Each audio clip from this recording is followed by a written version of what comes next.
Hey YouTube, it's Graxy. Welcome back to the channel. Hero Siege Season 8 begins on September 12th, and with that I'm going through all my build guides from Season 7, updating them for the new patch. Today we're going to talk about the starter and progression guide for the Lightning Fury Paladin. This is going to help you league start the character, get into the early game so you can start farming for gear, so you can progress into the mid game as well as the end game. I am live on Twitch right now, so we are going to speed run through this a little bit. I'm running out of time, so I did want to get this guide out here to show you guys, how to get through this character. So quickly before we get started, this was made during the closed beta phases of Season 8's open beta and closed beta, so we did not have item spawners in Season 8. This is going to be really just based on past builds, as well as we went through the journal and through all of the new items and reworked items and updated the guide with all the information that we had available in those. So this isn't like pure tested data. A lot of this is theory craft, right? And previous seasons. So if you're not familiar with Lightning Fury, I can show you the skill to you real quick. We are able to just basically hold down right click. We get these balls that spin around us. They shoot towards enemies for us. It's really, really comfy. Just walk around, blast everything. You get a little AoE pulse underneath things, lightning strikes. We also have a Holy Shock aura around us. We're going to use this to debuff enemies. And yeah, I mean, that's pretty much it. You just hold right click and you get lightning. You also have a ton of really cool skins on Paladin, right? So if you want to change how your lightning looks and stuff, you can with the... Oh, not in Season 8. Anyway, there's some new chain lightning effects that you can put on that are really sick, that this character can take advantage of, which is really nice. So let's talk about what's changed for Season 8. Biggest thing here, Vengeance buff, right? So your Vengeance is an early game skill. You're going to get that at level 1. This is what we're going to use to level with, right? We basically can use this at a range, hit enemies. Very nice skill to be able to level with. So that received a bit of a buff. And the Holy Shock aura that we're using to debuff enemies, that also got a bit of a buff to its damage scaling. We're not going to be really using that for damage. Again, it's just a debuffer, so this doesn't really matter. There is some ways that you can play as a Holy Shock aura character while you're leveling up. You dump everything out of that. I'm not going to be doing that in this guide, so this doesn't really make too much of a difference to us. And then lastly, this build was nerfed a little bit from Season 7. We say nerfed, but there is so many fucking crazy items in the next season. So I like this nerf, sure, it's down in terms of its damage scaling, but I feel like this build's going to be even stronger because of some of these items that we have available in the next season. Okay. Pros and cons. This is just hold right click and win sort of playstyle. You do get a movement speed buff from using ball lightning. After you use the skill, you get a big movement speed buff. It's nice for leveling. You have a ton of auras for damage, or if you want certain fanaticism for like attack speed and stuff, since you are an attack based character. That's really nice. You have a huge damage reduction skill. This is called Thunder Shield. You can proc this and you get a ton of damage reduction. You also get leech on this character since it is a physical lightning skill. So while you're doing tons of damage, you're going to be sucking back on life and mana, which is really nice because you're playing, even though you're playing a pseudo caster, you're able to sustain. And you have a lot of really cool skins on Paladin. For cons, honestly, there's really not a ton. You're kind of slow at first, and I guess your single target takes a little bit of time to ramp up. But honestly, the Paladin is it's just a very sturdy class, right? It feels like a very balanced, sturdy class in the game. Now, for League Start, I do have your starter skill trees for leveling, right? So you can come check out how to level the character with all the different skill trees. Again, we are just going to be leveling with Vengeance, and then at level 30 and 40, we'll be switching into Lightning Fury. If you're not familiar with sub-skill trees, these are additional ways that you can spec out your character. So whenever you hit level 40, you gain access to your first sub-skill augment. So we click on this plus sign here. This will open up the sub-skill tree.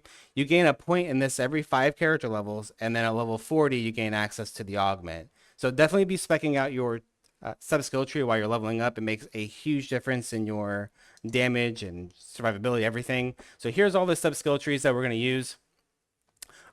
Right, so you can check these out. Now there's a crit variant of the Lightning Fury skill tree, and there's a strength variant of it. The strength variant doesn't do anything until you have enough strength for it to be converting enough damage, right? Until then, we're going to be using this crit variant. This is just going to give you a base crit for this skill, even though technically the lightning damage can't crit. It's going to give you crit, right? So until you can get enough strength for the strength conversion to matter, then you'll want to swap to that, right? From there, we have our Holy Shock. Holy Nova is really nice. It's basically a free heal. You can also get some Magic Find on it, and then Vengeance for leveling. So that shows you all your sub skill trees. For your attributes, you're going to put 2 points Intelligence, 2 points Vitality while you're leveling up. Get enough energy to feel comfortable. If you find any amount of Leech, a little bit of mana on a charm, you're pretty much fine for energy. You don't need to put points into it. But if you're having trouble with mana, this could be a big way to help with that. Before you're able to get into attribute stacking gear, you'll probably run 2 points and 2 points Vitality. Once again, get enough energy to feel comfortable. Yo, Deadly, thanks for the sub, dude. Thanks so much. Puts the helmet on too. Awesome.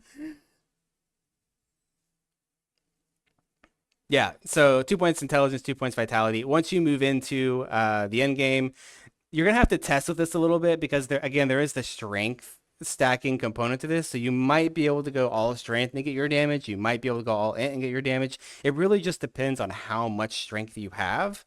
In order for the strength stacking to end up being the better option. I found a lot of different situations that going all int, even though I had a lot of strength, still ended up being more damage. So play with this. You can reset your attributes for free. So that's what I would do. While you're leveling, right? Really important that you're looking for gems, topaz gems in particular. These are going to give you lightning skill damage. You can socket these all around your gear. Will super help with your damage. So it'll look like these, but it'll be lightning damage instead of physical damage. So definitely be sure you're looking out for gems. Otherwise, you're just going to be looking for, things that make sense for your character. All skills, lightning skill damage, magic skill damage, attack speed, life and mana leech, life and mana on kill, things like that to be able to just get through the game. You can get through the game on purely just rare and mythic items. If you find satanics, throw them on, right? If they make sense for your build, throw them on. There's tons and tons of them. I'm not going to go through and show you every single leveling satanic that there is because you're not going to stop to farm them. So if you find one, great. If not, whatever. Just keep playing through the game. You can get through on just these items here. I also do have some like rune word options that are available in here that you can try and make if you scroll down. So that can be a way to help, round out your resistances, things like that. Now, once you hit level 100, there's not really any best in slot gear here, but I do have a bunch of different options that you can go for. You can try to go for in terms of your damage. So all of those will be listed in the budget section. You could put any combination of these items together just to get through Hell 1 to unlock Satanic Zones, right? That's our main goal right now. Is just unlock Satanic Zones so we can start farming for chase items and heroics to be able to progress through the Hell difficulties. And of course, we do have all of that progression gear in here as well that you can check out, items that you might want to go farm for. Target farming is back in Season 8. It's much easier to target farm than it's ever been. So definitely check out where these items come from in the in-game journal and start making a game plan on certain zones that you want to target farm to be able to pick up these items, right? So I do have all these listed in here of items that you might want to go and target farm. Star leveling is back for Season 8, if you remember it from back in Season 5. If not, go watch this video. This will give you a ton of information on things that you need to know for star leveling, how it works, where you get the items from, all that shebang. Right. Last, we have Inferno items. I put these in their own section because getting into Inferno is... it's a little bit harder than it's been. There's no wall there, but Mevius is a much harder fight than it's been before. So getting to Inferno is also just... It's not only harder, but it's harder to farm in an Inferno, especially some of these bosses. Like you need some gear to kill some of these bosses. So all the Inferno items are going to be their own section. If you happen to get to Inferno, you want to try and get some of these items, by all means, go for it. But there's an Inferno only section. For relics, a lot of this is just going to be, your typical caster style, items, because we're trying to get things like the lightning globe that can give you a bunch of plus skills, attributes, additional skills. You can go for vitality converted magic skill damage, energy conversions. You can get the lightning strike proc, which is really nice. The orb of chaos, this will actually be the orb of lightning, so this will give you a bunch of lightning pen. I'll see if I can find a better thing for this, right? As well as you have some like different life relics that you can go. There's additional procs. There's all sorts of stuff that you can get for relics.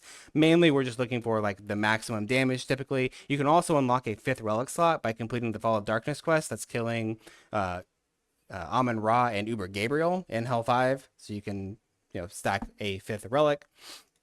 Potions haven't really changed much for Season 8. Take a look in the written guide. This will have all the potion options for you. For chest augments, Monstrosities probably going to be one of your better ones. I like Lethal Tempo just because you get the upfront attack speed having more attacks is, it's more damage. A lot of times people will just stack a bunch of magic skill damage or a bunch of elemental damage, but they don't have any APS or any attacks per second, so they do less damage than if they had just gotten more attack speed, right? So definitely make sure that you're looking at your attack speed. For mercenaries, they've been fairly reworked in season 8, so definitely take a look at all the new changes to mercenaries. For this character, you're most likely either going to go the archer merc or the knight merc. The archer merc can provide you a crazy attack speed buff. If you get enough cooldown reduction on your merc, you can actually sustain this attack speed buff all the time, which is crazy. This can super help your damage. But personally, I think most people are going to want to go for a big magic find merc, especially early on, just because you're trying to find items to be able to progress through the game. So I do have a list of all the items that you will, generally will look for. They're very magic find focused. You also have access to boots, belts, and gloves in season 8 for your merc. So I have some different options in here of, magic find items that you'd maybe want to put on your mercenary. And of course, for any of the mercs, they do have their skill trees in here of things that you might want to go. If you want to try something different, you want to do some crazy damage merc setup with certain procs or whatever, go for it. But I'm going to show you what I would recommend for most players on a league start. For hero levels, they haven't really changed too much for season 8. There are some changes to some of these nodes in the top here that you can check out. But if you're not familiar with hero levels, definitely go look at this video. Give you all the information you need to know on how to spec your hero level tree, as well as glyphs. Glyphs are very important to tailoring your farming experience to exactly the things that you need for your character, for progression. If you're not familiar with glyphs, go check out this other video. This will give you all the information you need to know about glyphs, what they do, that sort of thing. For loot filters, I have made loot filters for every character, every class, every archetype. They're available on every single guide. So you can just click on a paste bin link.